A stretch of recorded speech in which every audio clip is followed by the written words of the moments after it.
It is the start that stops most people. Good morning, team. Thanks for checking in for another Kilograms to Kilometers podcast. We are rounding out our high performance habits cycle, and today is on the mental game. And as the intro alludes to, it's the start of the journey towards our goals or towards certain objectives that stops most people.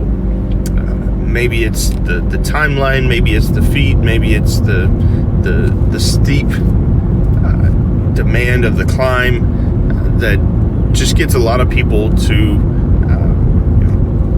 build up their anxiety or just not even attempt it, not even try. Maybe they do it one day and then kind of skip out after that. And a good example of that is every summer we typically kind of tag in and promote a summer challenge.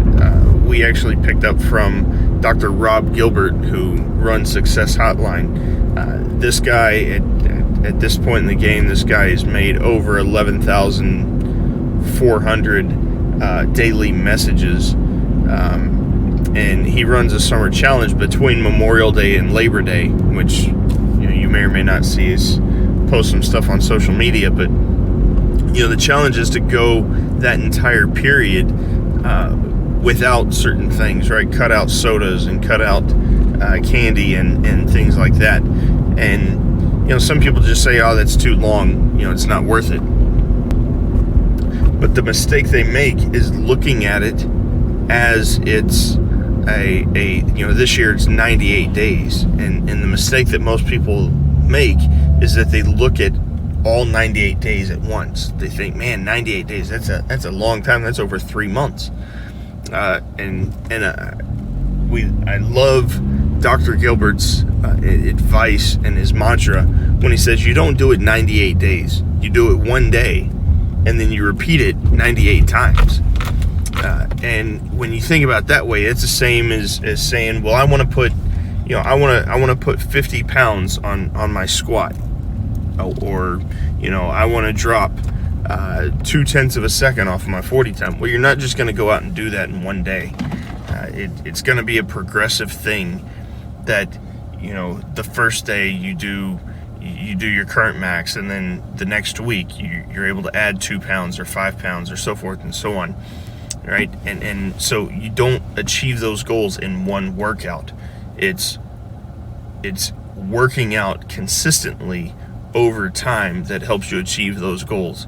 All right, so if you are going for a goal of maybe coming into the summertime for an off season, or if you're starting into a season, whatever your goal is for that season, it's not going to happen in the first game. Right. Another good example of that, a lot of teams, a lot of athletes say, I want to go undefeated, or I want to be conference champ, or whatever it is. Well, guess what? That doesn't happen in the first competition or the first tournament of the year, right? So you've got to break down that bigger goal. A good example of that is, having a 1-3-5 goal setting process, right? Becoming conference champ is your number one goal, and then have 3 big items of what is that going to take, or what do I have to do to achieve that. Then you take those 3 objectives and you break those down into 5 action items. All right, you want to be conference champ, you're going to have to work out, you're going to have to eat right, you're going to have to sleep well.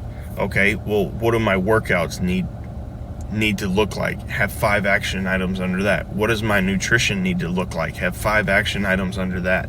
And then you focus on those action items, right? You're always working towards that number one goal, but you've got those 5 smaller action items that just kind of zoom in on what is now, what's important now. Get the win, W-I-N, get the win, what's important now.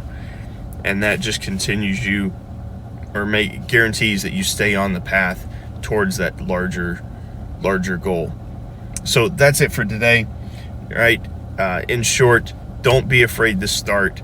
Okay, if the start is overwhelming you, break it down into smaller action items that you do daily, and be consistent with that, right? Don't do it 100 times, do it one time, repeated 100 times. All right, so that's it. If you have any questions, any thoughts on how to frame, the goal setting around your goal, your objective, feel free to hit us up. Love to help you out and build a winning game plan. In the meantime, keep working.